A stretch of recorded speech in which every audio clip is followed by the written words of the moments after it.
Selamat pagi, perkenalkan nama saya Sevina Santiel. Saya dari kelompok 5. Di sini saya akan menjelaskan tentang isi pendidikan. Selanjutnya, pengertian pendidikan. Pendidikan adalah usaha yang dilakukan secara sadar dan sengaja untuk mengubah tingkah laku manusia, baik secara individu maupun kelompok, untuk mendewasakan manusia melalui upaya pengajaran dan pelatihan. Di dalam mengembangkan pendidikan, tentu memiliki beberapa faktor yang sangat mempengaruhi, yaitu yang pertama, A. Isi pendidikan, B. Metode pendidikan, C. Alat pendidikan, D. Lingkungan pendidikan.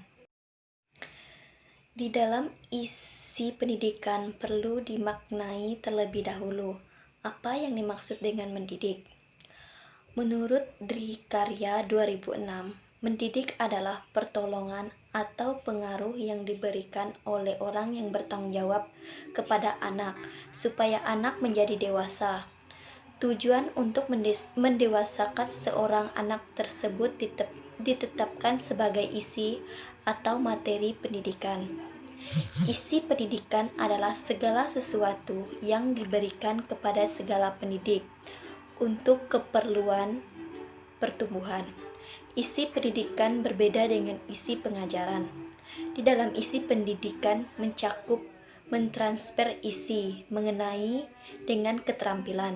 Namun di dalam isi pengajaran, seorang guru hanya mentransfer pengetahuan dan keterampilan. Nilai yang dimaksud yaitu berupa nilai-nilai kemanusiaan yang berupa pengalaman dan penghayatan manusia mengenai hal-hal yang berharga bagi hidup manusia. Nilai yang dapat diartikan sebagai suatu yang bersifat abstrak dan akan membentuk suatu sikap serta kepribadian peserta didik pada hidup yang lebih baik. Internalisasi nilai dianggap sebagai suatu parameter keberhasilan di dalam pendidik.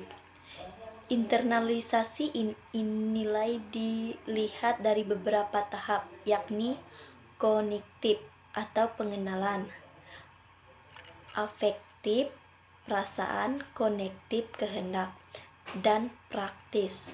Setelah peserta didik mengerti sesuatu, diharapkan mereka akan menghargai apa yang telah dipelajari dan kemudian memunculkan suatu komitmen untuk melakukannya secara terus-menerus atau konsisten. Keterampilan diperoleh peserta didik biasanya melalui latihan dan kebiasaan. Contohnya keterampilan menari. Peserta didik diperlukan dilatih dasar-dasar menari dengan frekuensi latihan berulang kali dan benar-benar mengerti teknik yang digunakan agar lebih mudah untuk menguasainya secara sempurna. Keterampilan ini meliputi keterampilan fisik, keterampilan bicara, dan keterampilan berpikir. Pada saat melaksanakan pendidikan, seorang guru menggunakan kurikulum dan program pendidikan.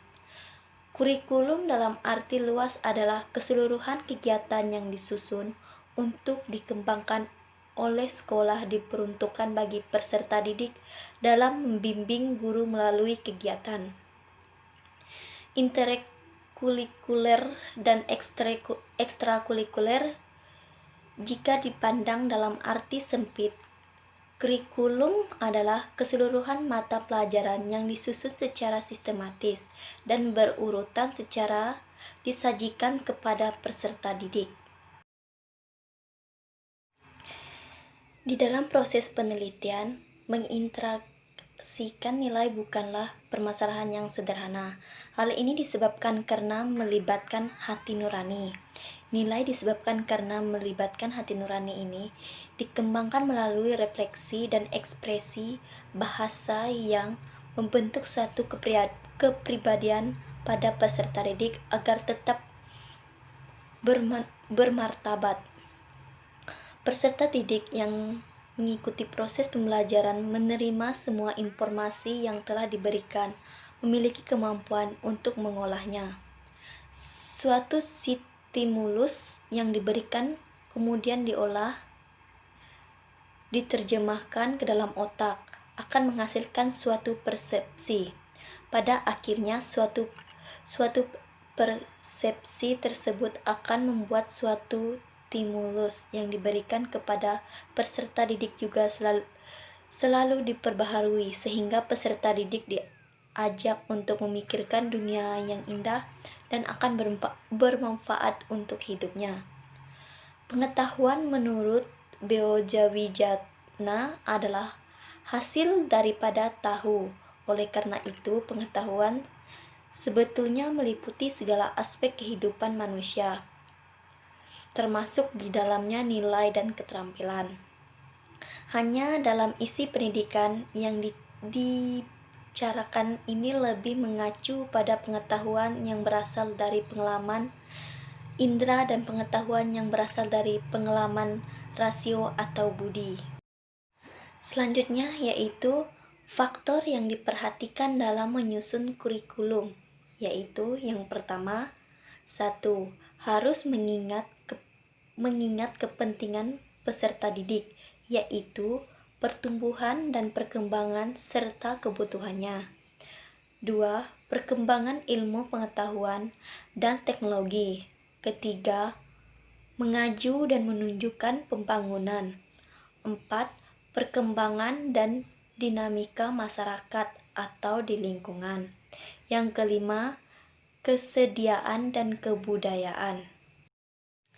Jadi, faktor-faktor yang diperhatikan dalam menyusun kurikulum itu terlaksanakan, maka kurikulum belajar sesuai dengan yang diharapkan.